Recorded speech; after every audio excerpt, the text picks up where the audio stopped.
Good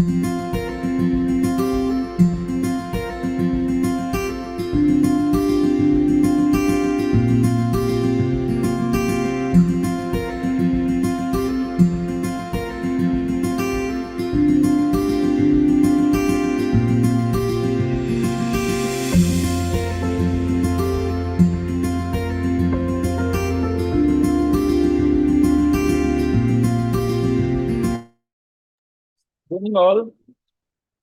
On behalf of MyIP, I, Dr. Kundan Chopde, welcome you all for this wonderful session of protocols in pediatric practice. This is actually 7th session, and this is one of the well appreciated and well sought program of MyIP platform under the presidential action of plan of visionary Dr. President Ram Gopal sir. In this, we bring together the experts in the pediatrics to guide you, and they help you in essential protocols. They compare various protocols and give you practical guidelines to all practicing pediatricians. And today we have selected the most common scenario faced by practicing pediatrician, that is febrile seizure. As we know, we all yesterday only we have all celebrated Teachers' Day. I wish all Teachers' Day, happy Teachers' Day. And today, Central IIP has given my teacher, that is Dr. G.J. Kasliwal sir, Eminent Teachers Award for his outstanding contribution in the field of pediatrics in education and mentoring these pediatricians. So, as we know, tomorrow is the auspicious day of Ganesh Chaturthi. And when we will all joyously welcome the Lord Sri Ganesha. But guess what? At MahaIP, we have invited Dr. Sri Ganesh to join us tonight. And it's going to be an amazing celebration. Dr. Sri Ganesh Patil is consultant pediatric neurologist and epileptologist working at from Solapur. Before I will welcome all the office bearers, EBs, members for joining the webinar. Also, I like to welcome Dr. Vijay Mandale sir, senior pediatrician from Nashik, who is the MMC observer for today's webinar. And now I will request Dr. Ram Gopal sir, President MahaIP, for his opening remarks. Before that, I want to wish Dr. Ram Gopal sir happy birthday from all the pediatrician. He has celebrated his birthday 2 days back, and today we have got opportunity to wish him. From all MahaIP pediatricians, I wish you happy birthday, sir. Over to you, Thank you, Kundan, for your all wishes. And good evening, friends. Welcome to another episode of Protocol in Pediatrics. As Kundan mentioned, today's topic is febrile convulsion. Though it looks too simple, but I think it is too complicated to manage. Sometimes we don't know whether we should give the prophylaxis or in what condition, what to give, whether to treat that convulsion, and what about atypical febrile seizure. So for this, we wanted a protocol, what to follow, and the best person is the pediatric neurologist. So we welcome Dr. Sri Ganesh Patil. As Kundan said, tomorrow is Ganesh Chaturthi. So coincidence that his name is also Sri Ganesh. So we should learn from Sri Ganesha. And I welcome Dr. Kundan as a moderator. Kundan always take a lot of efforts before the session is presented to you. So thank you, Kundan, and welcome. Thank you, sir. Over to you. Yes, sir. Now I request our energetic multitasking Secretary General, Dr. Amal Pawar, sir, to say a few words. His powerhouse of energy, doing so many things at a time, and in that too in minute details. I am learning a lot from him now. Thank you. Thank you. Thank you, Dr. Kundan. Once again, I welcome from the entire team Maharashtra IIP. I welcome today's expert, Dr. Sri Ganesh Patil, and all the attendees, all the office bearers of various district branches and various PG students also. So this already Kundan and Ram sir has already elaborated about this program, this protocol in pediatrics, and already Kundan also mentioned this febrile seizure is one of the most common condition which comes as an emergency to the general pediatricians. So we are eager to learn from Dr. Sri Ganesh Patil the recent advances in febrile seizures management. So I once again wish all the delegates happy learning, and over to you, Dr. Kundan. And once again, I wish Dr. Amgopal sir, Kezara sir belated happy birthday wishes, And on occasion of Ganesh Chaturthi, I once again wish all the delegates and all the Maharashtra IP members. Over to you, Kundan. Thank you. Thank you. Just a quick reminder before I hand over mic to Dr. Sri Ganesh Patil. If you have any queries, feel free to post them in chat box so that we will make sure that we will address all your queries from our experts at the end of the session. Madam, introductory slide from of Sri Ganesh Patil, sir. Just I will introduce Sri Ganesh Patil, sir, in short. He has done DCH, DNB, and fellowship in pediatric neurology and epilepsy. He is working as a consultant pediatric neurologist and epileptologist at Mathura Child Care Neuroclinic at Solapur. His areas of interest are neurometabolic disorder, epilepsy, strokes, neuromuscular disorders, and he has various publications to his name. And he has already have many case reports published in national and international journal. He is faculty at various national and state level conferences. And most importantly, he is a savior for us. He takes topics whenever we say, sir, we want topic for pediatric. In last 1 month back, we have conducted Mahapeticriticon, where we have some problems when faculty was not coming. So we have given topic in 1 day, and he's prepared that lecture in 1 day and delivered very excellently. So I welcome Sri Ganesh Patil, sir. Over to you, sir, Sri Ganesh Patil, sir. Good evening all. I will share my slides.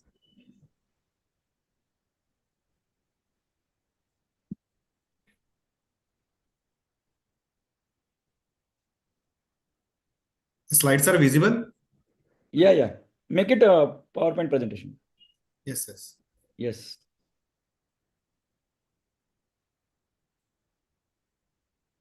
Okay. Good evening all.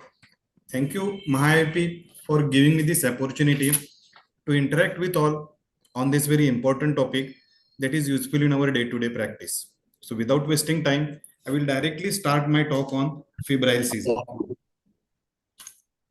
So this is how the guidelines on febrile seizure has evolved over the time. The first guideline was given by the British Academy of Pediatric Association in 1991. Then in 2008 and 2011, American Academy of Pediatrics given the guidelines on long-term management and neurodiagnostic evaluation of simple febrile seizures. Then subsequently in 2015, Japanese Society of Neurology. In 2019, Mexican Academy of Neurology given the diagnosis and management of the febrile seizures.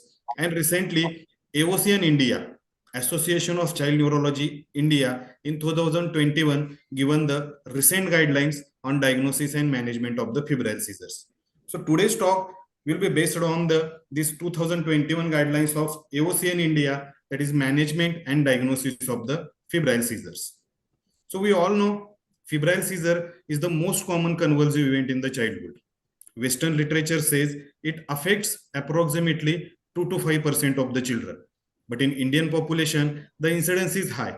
It affects approximately 5 to 10% of the children. Though there is a seasonal variation associated with the febrile seizure in Western literature, in Indian scenario, we do not have any clear seasonal variation associated with the febrile seizure. It affects the children from 6 months to the 6 years of the age, and the peak of the febrile seizures will be at the 18 months of the age. Etiology will be multifactorial. The most common viral infections are HHV6, influenza, adenovirus, and parainfluenza viruses. Vaccination, especially MMR, and age of administration of the vaccine are seen to be associated with the febrile seizure. Recent papers have found that the child who have received their vaccinations at appropriate age have less incidence of the febrile seizures as compared to the another group when there is an undue delay in the administration of the vaccine. Genetic etiology, family history will see in approximately 25 to 40% of the cases. The risk tuned to 10 to 25%. If one of the parent is affected with the febrile seizure in childhood, it is approximately 10%. If one of the sibling is associated with the febrile seizure, and tune increases to the 50% if one parent and one sibling is affected with the febrile seizure in childhood. The other less common risk factors are NICU first degree relatives with the febrile seizure, second degree relatives with the febrile seizures, and recently it was found that micronutrient deficiencies such as iron deficiency, zinc deficiency, vitamin D deficiency has been associated with the febrile seizure. Regarding the pathogenesis of febrile seizure is not clear.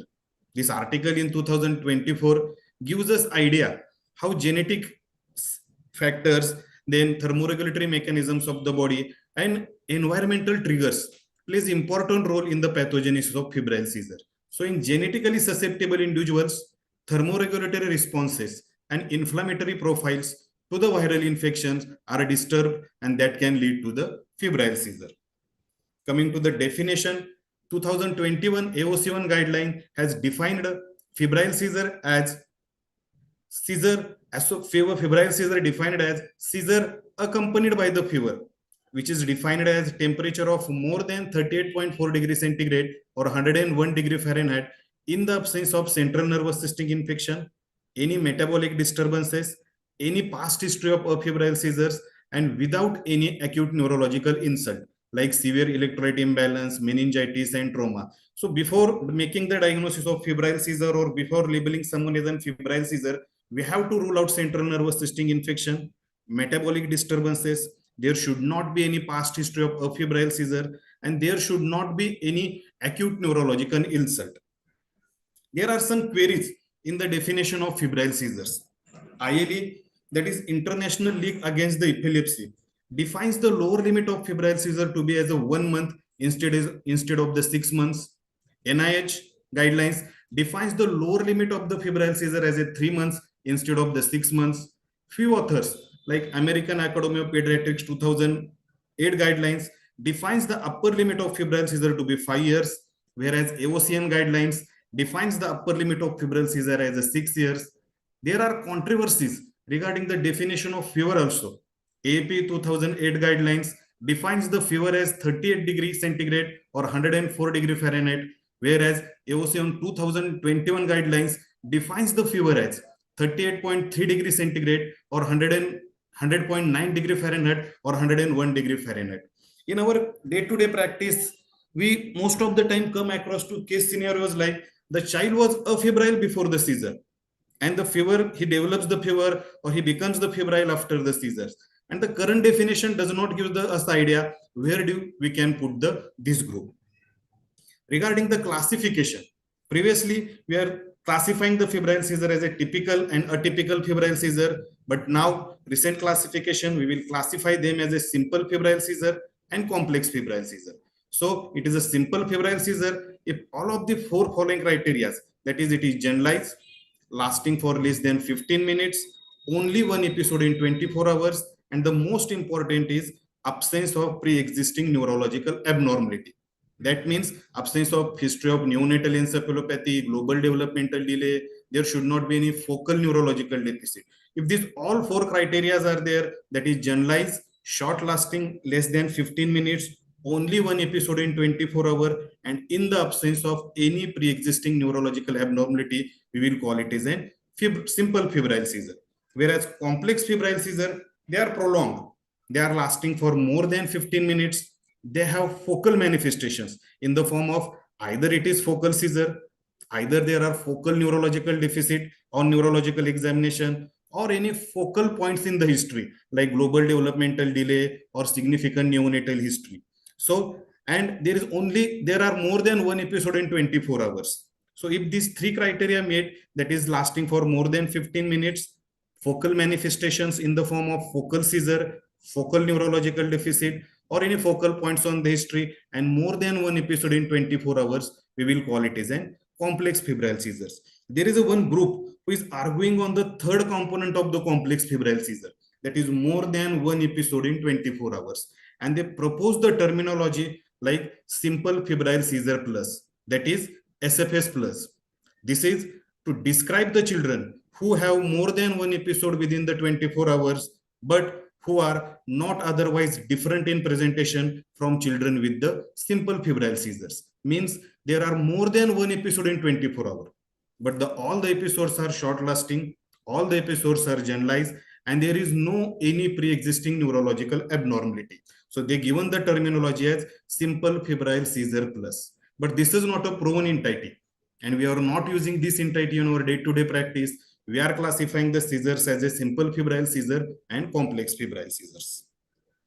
There is an extreme end of complex febrile seizure called a febrile status epilepticus, and it is defined as febrile seizure lasting for more than 30 minutes. We will call it as a febrile status epilepticus. It was found that 25% of all the status epilepticus are febrile status epilepticus, and 3/4 cases of status epilepticus, means approximately 75% cases of status epilepticus in age group of 1 to 2 years are febrile status epilepticus.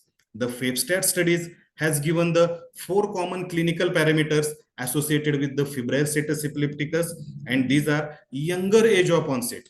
Febrile status epilepticus mostly seen below the 18 months of age. They are usually focal seizures.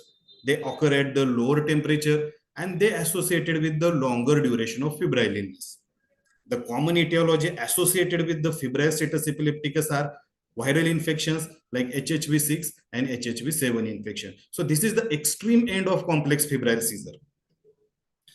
Regarding the outcome of the febrile status epilepticus, the FEBSTAT study has found that approximately 11% of the cases with the febrile status epilepticus, if MRI was done within 7 to 2 hours, will have abnormal MRI, acute hippocampal injury, that in future may lead to the mesotemporal sclerosis and is the risk for the future epilepsy.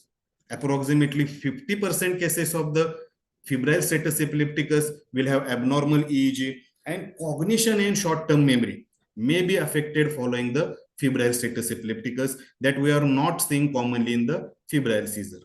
So if febrile status epilepticus having the outcome that is different from the febrile seizures, so the next question is, should we start the long-term anti-seizure medicine for the febrile status epilepticus? So we all know that status epilepticus, there is concern of hypoxic injury. It can cause the neuronal damage that will lead to the undesired mortality and the morbidity. It is seen that the child who has first episode of febrile seizure as a febrile status epilepticus, there is a chance that future episodes of febrile seizures may be febrile status epilepticus.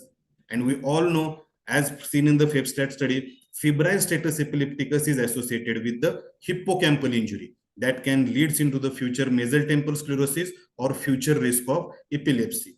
But abnormal MRI and abnormal EEG, abnormal MRI seen in approximately 11% cases of the febrile status epilepticus, and abnormal EEG in 50% cases of the febrile status epilepticus is not a definitive predictor of mesotemporal sclerosis or future epilepsy. Further, time interval between febrile status epilepticus and development of mesotemporal sclerosis or future epilepsy is not clear. It can take up to the 10 years. So if we consider last 2 parameters, that is abnormal MRI and EEG in febrile status epilepticus is not a definitive predictor of mesotemporal sclerosis, and time interval between febrile status epilepticus and development of mesotemporal sclerosis or future epilepsy is not clear. It can take up to 10 years. Long-term anti-seizure medicines are not recommended in case of febrile status epilepticus. But if we consider first 3 parameters, like febrile status epilepticus is associated with the hypoxic injury, neuronal damage, that will have the mortality or morbidity. If first seizure of child is febrile status epilepticus, then in future there is a likely chances of subsequent seizures may be status epilepticus, febrile status epilepticus, and that can lead to the neuronal damage. And there is a concern of hippocampal injury, mesotemporal sclerosis, and future epilepsy in febrile status epilepticus. We can consider starting the long-term anti-seizure medicines, especially in the patients who are residing in the remote parts, like residing in the remote village where medical facilities are not available. Suppose the patient went to the febrile status epilepticus, that can cause the neuronal damage, and that will have the morbidity, and that is burden for the family. So we can individualize our decision, we can customize our decision for starting the long-term anti-seizure medicine in case of the febrile status epilepticus, depending on the case-to-case basis, especially the country like India, where people are residing in the remote areas, where medical facilities are not available at their door. And if the patient went to the status, that will be the having the morbidity, and that will be the burden for his family. Recent few definitions like febrile seizure plus and genetic epilepsy with febrile seizure plus. So febrile seizure plus is an epilepsy syndrome that is characterized by presence of a febrile seizure that continue beyond the usual age where they are expected to resolve. Means if the febrile seizures continues beyond the age of 6 years, if there is a past history of febrile seizure or there is a no any history of febrile seizure before the 6 years of age, we can label them as a febrile seizure plus.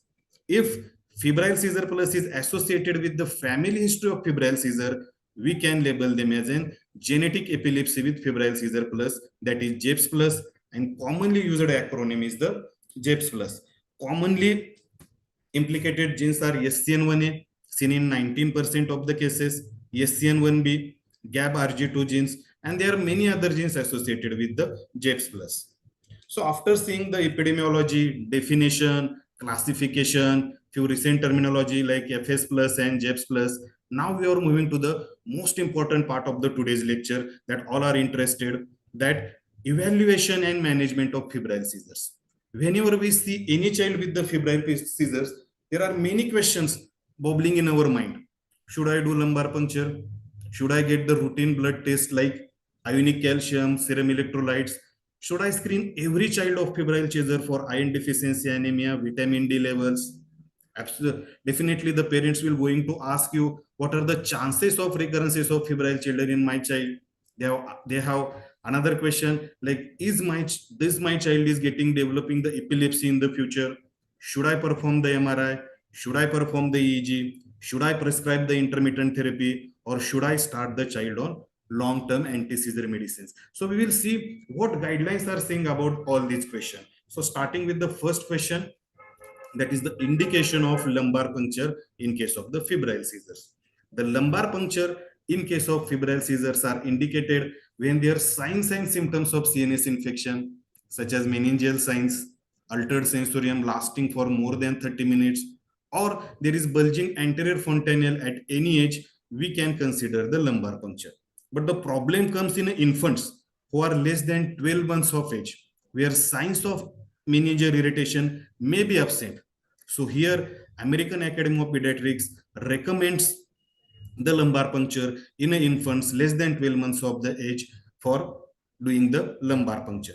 2011 parameters from the American Academy of Pediatrics has also given two more indications, optional indications for doing the lumbar puncture in case of the febrile seizures. And these are any children between the 6 to 12 months of the age who is not immunized with the H influenza B and or pneumococcal vaccine, or if the vaccination status is not known, the children who have been pre-treated with the antibiotic. So there are only three indications for doing the lumbar puncture in case of the febrile seizures.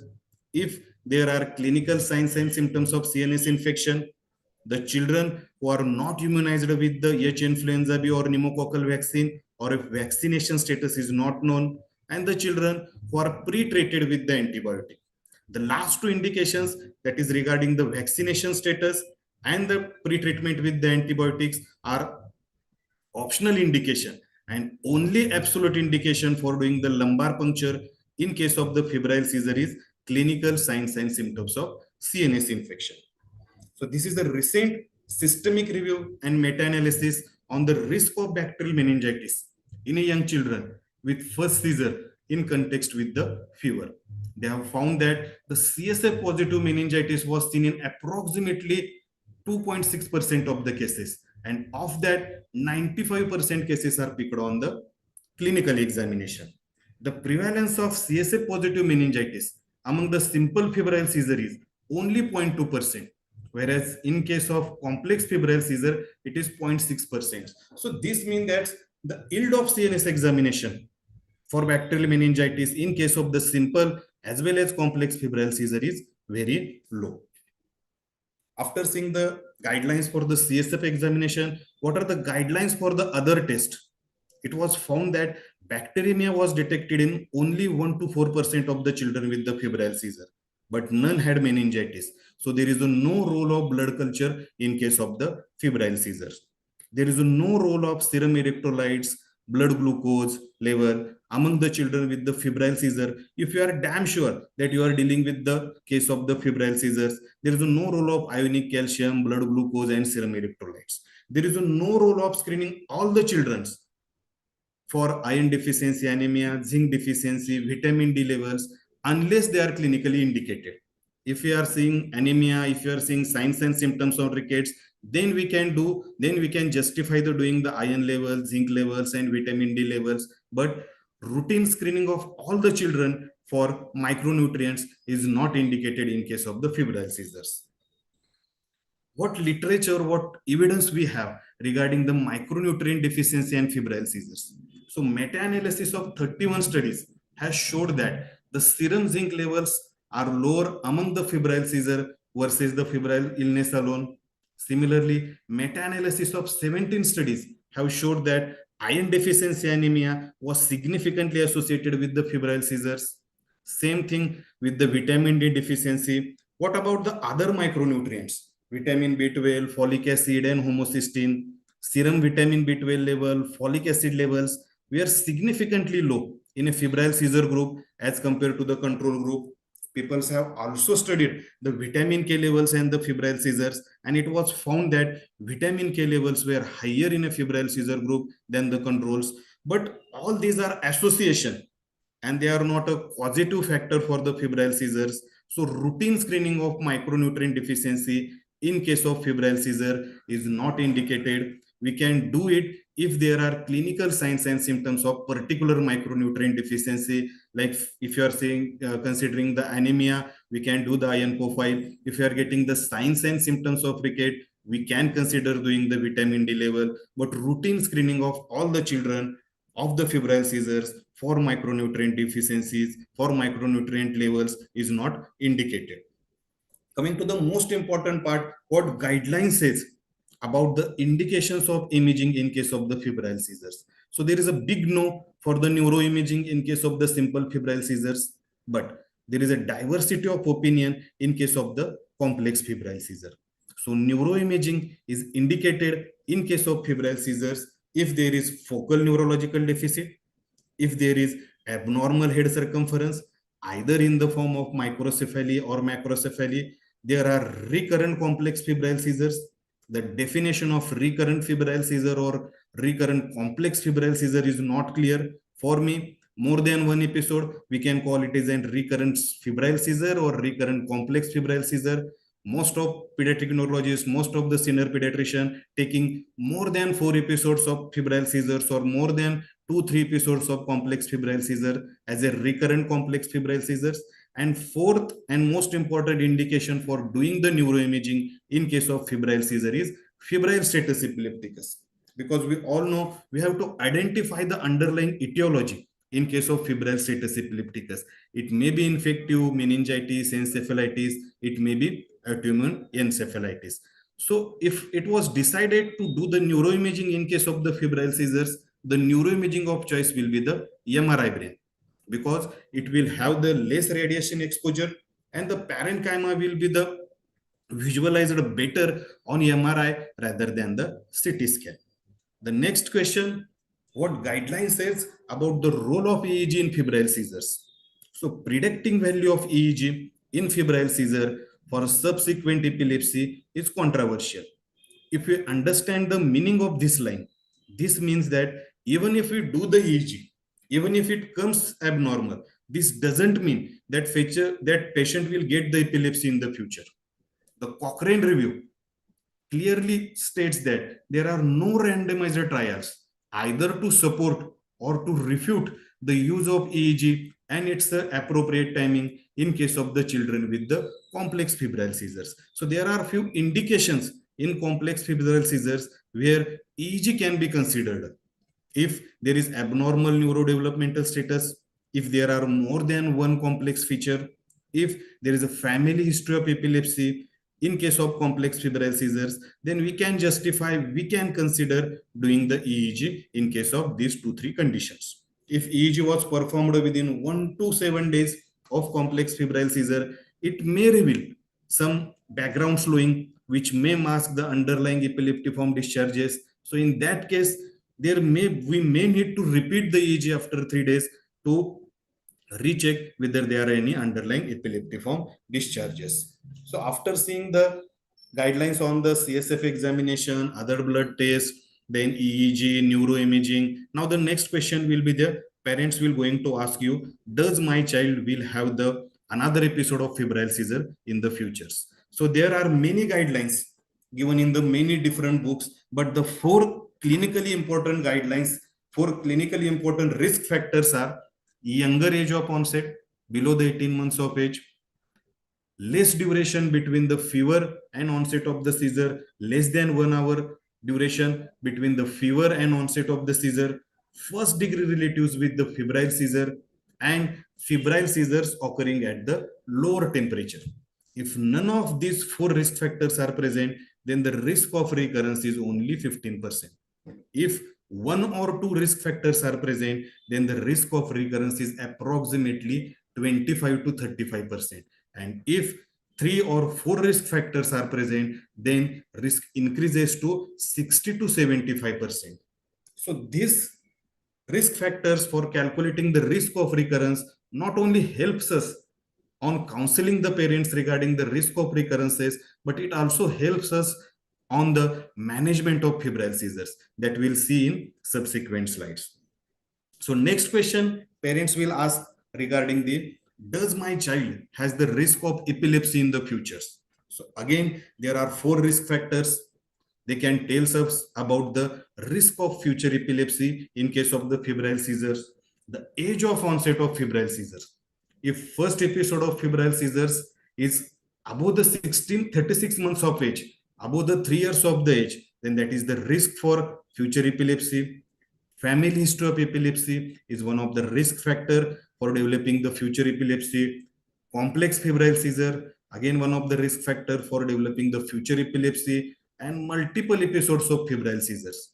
If there are more than 4 episodes of febrile seizures, then that is the one of the risk factors for developing the future epilepsy.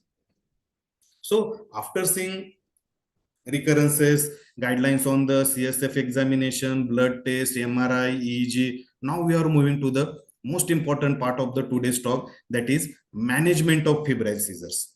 And regarding the management of febrile seizure, first will be on the role of intermittent therapy in case of the febrile seizure. So use of intermittent therapy at the onset of febrile illness is known to reduce the risk of febrile seizure.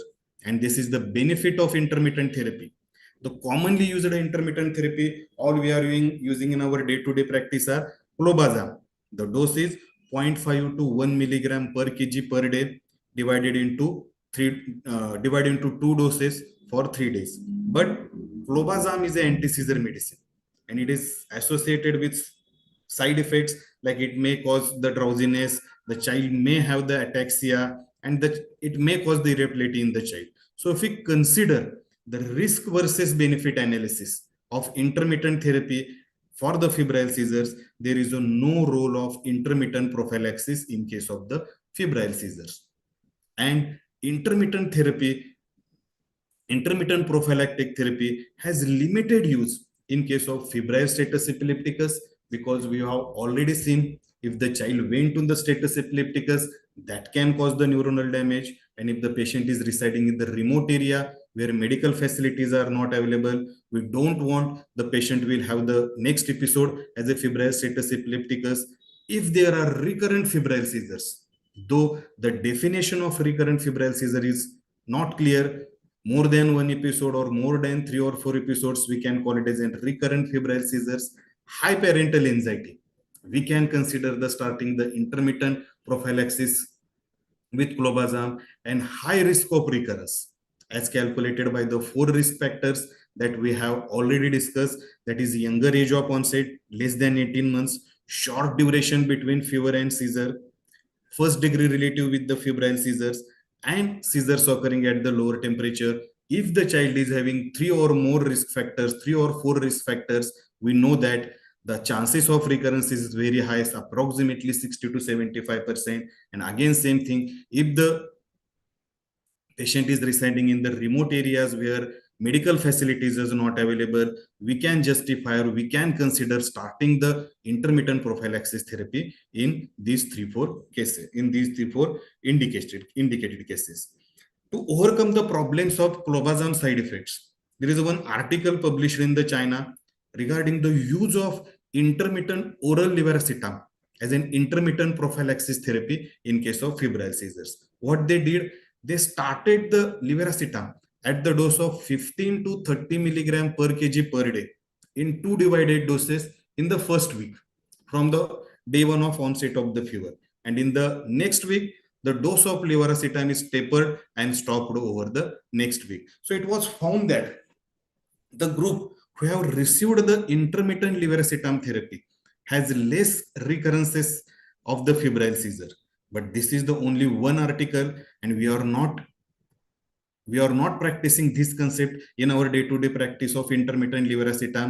To come into the practice, it will require the furthermore good studies that levetiracetam can be used in the as an intermittent prophylaxis therapy. But currently, we are not using this concept for the intermittent prophylaxis therapy.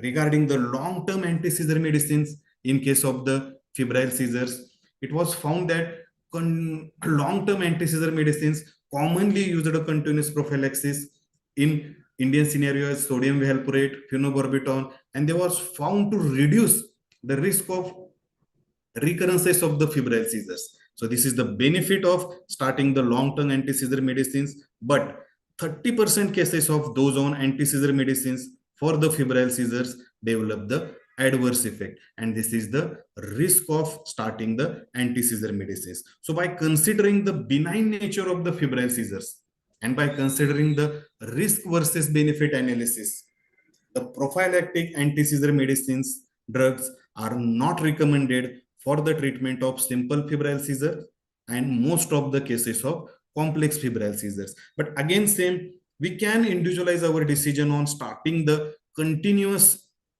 prophylactic therapy in case of febrile seizures if there is a failure of intermittent prophylaxis therapy in cases of febrile status epilepticus, if there is a high chances of recurrences, especially the patient is residing in the remote areas where medical facilities are not available, we can customize our decision or we can individualize our decision depending on case-to-case basis, where if there is a failure of intermittent prophylaxis therapy. So finally, I will end with the one case scenario. And at the end of case scenario, we'll come to know why I have put this case scenario here. Because all of us, most of pediatricians are counseling the parents regarding the benign nature of the febrile seizures. They will counsel the parents that nothing will happen and the febrile seizures will go off by the age of 5 years or 6 years. But before counseling the parents regarding the benign nature of febrile seizures, we should keep in the back of the mind one extreme end of febrile seizure, one condition that is the extreme end of febrile seizures. So he's a 20 months old boy, started the febrile seizures at around 1.5 months. That is after the first dose of Pentavac, and he is having recurrent focal febrile status epilepticus till the age of 1 year. He is having the seizure frequencies at the interval of 1 month or 2 months duration. After the age of 1 year, he is having the multiple episodes of afebrile seizures also. After the age of 1 year, now the seizure becomes afebrile with different semiology. Sometimes there are generalized tonic-clonic seizures, sometimes there are just staring lobe, and till now, there are 10 to 20 episodes of febrile seizures till the age of 20 months.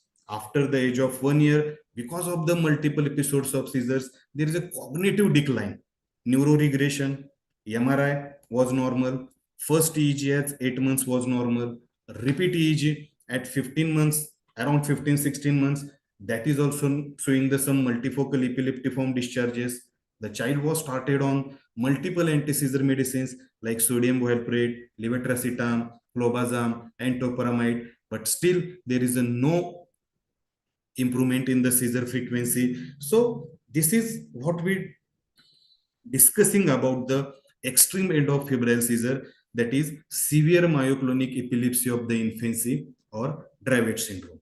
So that was genetically confirmed that a child is having SCN1A deletion that is consistent with the diagnosis of the Dravet syndrome. We give the proper history to the laboratory, genetic laboratory. So it was likely pathogenic mutation. So why it is important to identify this group of febrile seizures from the cohort of febrile seizures. So we all know this is a severe myoclonic epilepsy of the infancy, and the outcome will be the different.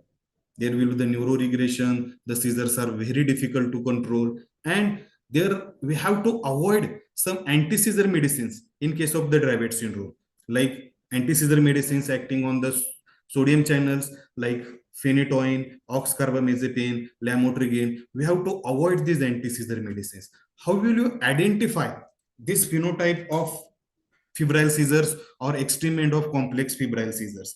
The Dravet syndrome usually have first episode of febrile seizures before the 6 months of the age. The seizures are prolonged focal status epilepticus. The frequency is very high. They will have the seizures at interval of 15 days, at interval of 1 month, 2 months. In usually febrile seizures, we are getting the febrile seizures at interval of 6 months, 1 year, or 1.5 years. Here, the frequency is very high. At interval of 1 month, 2 months, they will have the prolonged focal status epilepticus. After the age of 1 year, there are afebrile seizures also, and now there will be the cognitive decline. So if you get this kind of phenotype, be alert about the Dravet syndrome, counsel the parents regarding the diagnosis of Dravet syndrome, confirm it with the genetic testing, and better to avoid some medications like phenytoin, oxcarbamazepine, and lamotrigine. So finally, I will end with the flowchart that was given in the IIP Standard Guidelines 2022 algorithm for evaluation and management of the febrile seizures. So any child with fever and seizure in the age group of 6 months to 6 years, after excluding the underlying meningitis, encephalitis, underlying infection, we will label it as an febrile seizures. So there are two types of febrile seizures. It is either simple febrile seizures. If they are short lasting generalized seizures, only one episode in 24 hours, we can label it as an complex febrile seizures. If they are focal, associated with some focal points on the history, focal neurological deficit on examination, lasting for more than 15 minutes, multiple episodes in 24 hours. In case of a simple febrile seizures, there is no role of any blood investigation, EEG and MRI. In case of complex febrile seizures, we can consider some investigations like CBC, CRP. If it is focal status epilepticus, we can consider the lumbar puncture. We can justify doing the MRI. In case of febrile seizures, the risk of recurrence will be calculated depending on the 4 risk factors that we have already discussed. There is no role of intermittent therapy in case of first episode of febrile seizures, simple febrile seizures. But yes, if there are recurrent febrile seizures, we can consider the intermittent prophylaxis therapy. There is no role of continuous prophylactic therapy in case of simple febrile seizures, but we can justify or we can consider starting the continuous prophylaxis if there is a febrile status epilepticus, if there is a high chances of the recurrences that are calculated from the risk factors, and especially if the child is residing in the remote area. So finally, I will wind up with the take-home message. That is, febrile seizures are mostly benign, but the natural history of complex febrile seizures needs to be monitored. Febrile status epilepticus needs to be identified from the cohort of the febrile seizures. EEG request is justified in only small proportion of the children with the febrile seizures. There are few indication in case of the complex febrile seizures where we can justify the EEG request. Intermittent prophylaxis has limited role in case of febrile status epilepticus, recurrent febrile seizures, parental anxiety, and if there is a high recurrence risk, long-term anti-seizure medicines are not recommended in case of simple febrile seizure and most of cases of the complex febrile seizures.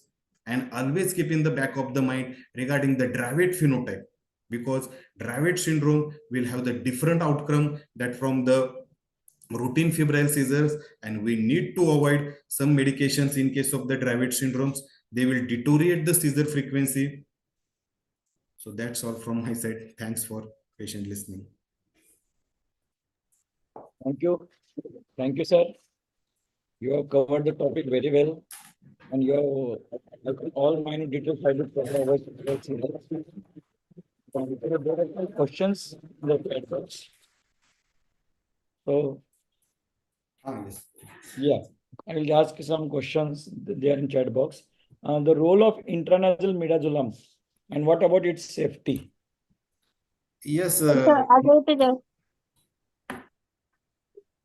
Hello. Yes, sir. Continue, sir. Continue. Yes. Intranasal steroid. Intranasal midazolam, we can use it as a treatment as a home management, because we know once the patient goes into the status, it can cause the neuronal damage and it will have the morbidity and the morbidity. So we have to stop the seizures at home only. So for that purpose, we can use the intranasal midazolam. And there, regarding the safety, it is safe.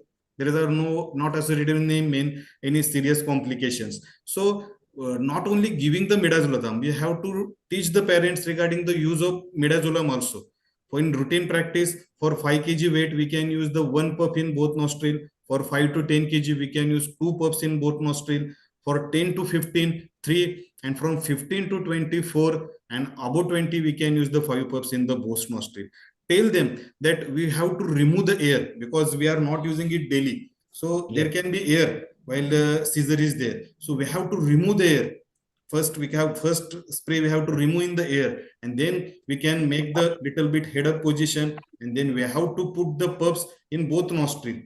So proper technique is also important. Yes, it is useful in the home management of the seizures and it is safe. But another question is, what about intermittent prophylaxis to be used? When to use clobazam and for how many days? Is 3 days enough?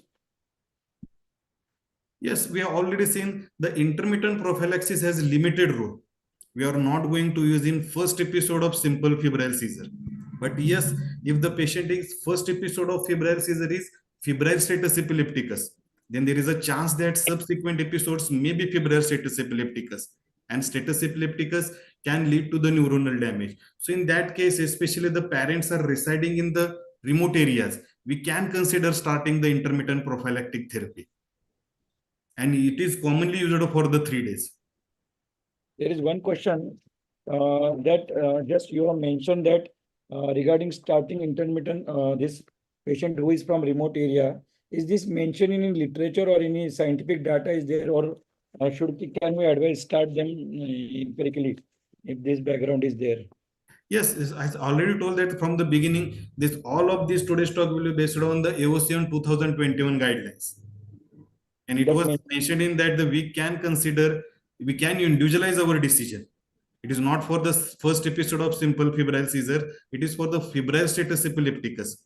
And it is again, there is a high chance of recurrences. And if the patient are residing in the remote areas where medical facilities are not available, we don't want that the patient will have second episode of status epilepticus that will cause the neuronal damage, and that is the burden to the family in terms of the morbidity. Yes, AOCN 2021 guidelines has given the few limited role of intermittent prophylaxis. Okay.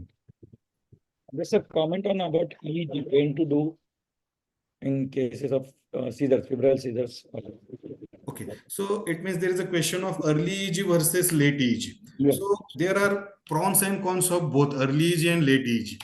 We have already seen that if you do the early EEG, there may be the focal slowing that may mask the interleptiform discharges. But the benefit of doing the early EEG that their chances of getting the epileptiform discharges, the yield of EEG will be high if you are doing into the first 7 to 2 hours. So we have to consider both the sides of coin while doing the EEG.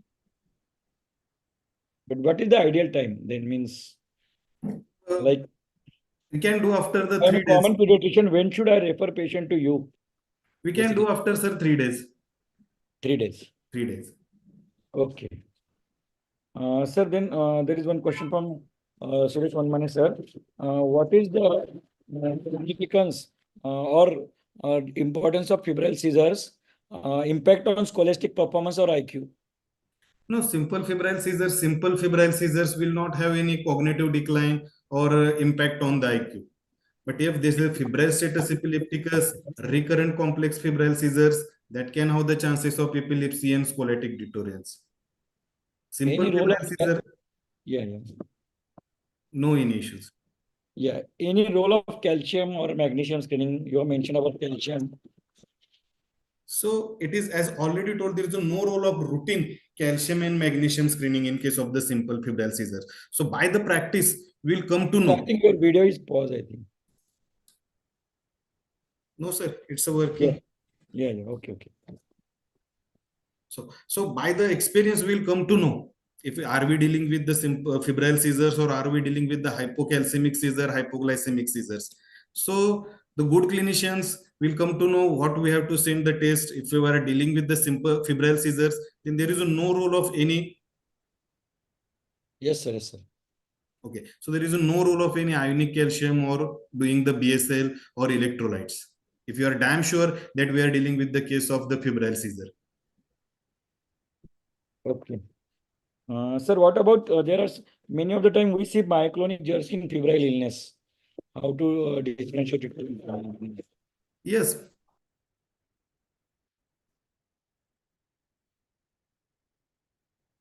So how to distinguish also from benign like a febrile seizures. There is no need of any starting the anti-seizure medicines or intermittent prophylaxis in case of the febrile myoclonus also. Yeah. And I think there is one question on lumbar puncture. I think you are told in detail about that. Ideal indication for lumbar puncture and other indications.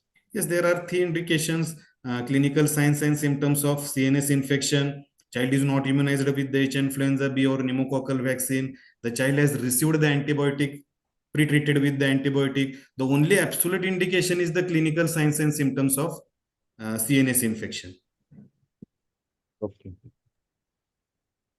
Then the use of the preparations like docosahexaenic acids and all that, neurotoxin duration and duration. Any role of that in No, febrile there seizure? is there is no role of any Yeah. DHA, carnosine, and all that things. Yeah. Most of the time, this all has been described by this one. So the audience has asked this question.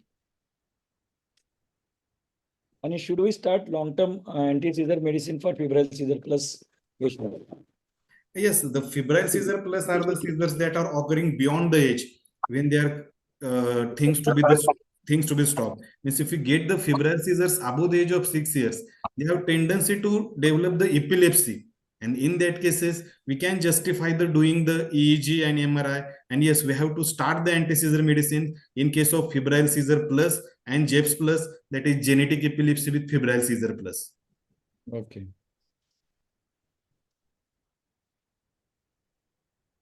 Can we use levetiracetam after first episode of febrile status epilepticus? So status epilepticus is emergency. And emergency, we have to treat as an emergency. We can use the any anti-seizure medicines associated with us. We can use the levetiracetam, you can use the sodium valproate, you can use the fosphenytoin. In emergency, we can use the any drug available with us. You have mentioned in one study that about levetiracetam, one study you have mentioned. That was the question has been asked, I think. Okay. Yeah. Then breath holding spell and febrile seizure, how to differentiate? That one So question. there is a clear-cut clinical history of any triggers like. Yes, sir. So in breath holding space, there is a clear-cut history of any triggers. That child is not getting something, he falls and then he will cry and then we will having the breath holding spells, and after prolonged breath holding spells, they will have the reflex anoxic seizures. So we can clear on clinical background, we can clearly differentiate breath holding spells from the febrile seizures. Okay, sir. I think most of the question has been covered. Sir, Ram Gopal, sir, do you want to comment? Bharat Mitra, sir? Question. Yes, Yeah, Kundan. question. Yes, sir. Yeah, it was an excellent session. Is there any condition in a plain simple febrile seizure that we need to start prolonged anti-epileptic drug for maybe 12 months or 2 years? No, sir. For first episode of simple febrile seizures, there is no Not for intermediate. maybe the child has got something like an chronic tonsillitis, getting recurrent fevers and then recurrent convulsions. No. So for Every time recurrent, it is a febrile convulsion. Yes. yes, sir. So for recurrent febrile seizure, we can consider the starting the intermittent prophylactic therapy. And if there is a failure of intermittent prophylactic therapy in case of recurrent febrile seizures, we can individualize our decision for starting the continuous prophylactic therapy also. Okay. Bhavish. One more question to Dr. Sri Ganesh. Yes, sir. So, how frequently do you diagnose JEF plus based only on the clinical parameters, or every time do you do a genetic evaluation for a JEF plus? So genetic evaluation does not, sir, change the any outcome, or JEFs plus are only benign. They are only seizures that are continuing beyond the age of 6 years and with the family history of the seizures. Even if we do the genetic testing, that will not change our management. We have to start the anti-seizure medicines, and they are usually benign, and they will also go off by the age of 12 years. So that will not be the fruitful, or that will change our outcome.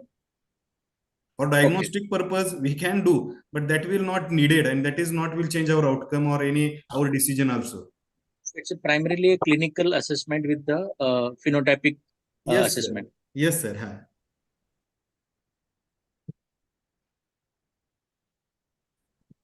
Yes, sir. Ram sir, with your Yeah. permission. Yes, yes. Yes, sir. Just before this, I close. On behalf of MahaAP, I request all pediatricians to register for MahaPedicon, which is going to be, this is 34th MahaPedicon and 6th West Zone Pedicon, that is to be conducted at Nagpur from 18th, 19th and 20th October. To be conducted at Nagpur. I request all pediatricians to join this MahaPedicon. That is the biggest event of MahaAP. And now I would like to thank our expert, Dr. Sri Ganesh Patil sir, for detailed, in-depth analysis about febrile seizures. I think now all pediatricians are more confident to treat febrile seizures. Then I thanks Dr. Ram Gopal sir, President MahaAP, Dr. Amol Pawar sir, Secretary General MahaAP. Then I would like to thank Dr. Bhavesh Mithya sir, Scientific Convener MahaAP. Then I would like to thank all OBs, EBs for joining this webinar. Today, almost 300 pediatricians have joined. So I thanks them also. I thank Dr. Vishal Raut and Pallavi Madam for technical support. And most importantly, I thanks Dr. Vijay Mandale sir, our MMC observer, for today's session. And I just told that today's count was almost 300. So most importantly, I would like to thank all the MahaAP members who have joined for today's session, and also to those who are going to watch it on YouTube in coming days. We are going to have this YouTube session, recorded session on YouTube for all MahaAP members. Thanks all. Good night. Kundan, So, yes, sir. there is an announcement. Yes, On sir. 11th, we would be having a pictorial pediatric session that would be on pediatric ophthalmology, and Yes. Dr. Mihir Kothari would be the faculty. So requesting everyone to join on 11th for the Yes, sir. pictorial pediatrics. Yes, sir. Okay. Should we close the session, sir? With your Yes, permission? yes. Yes, yes. Thank Okay, you good all. night, everyone. Thank you all. Good night. Thank you all. Happy Thank Ganesh you. Chaturthi.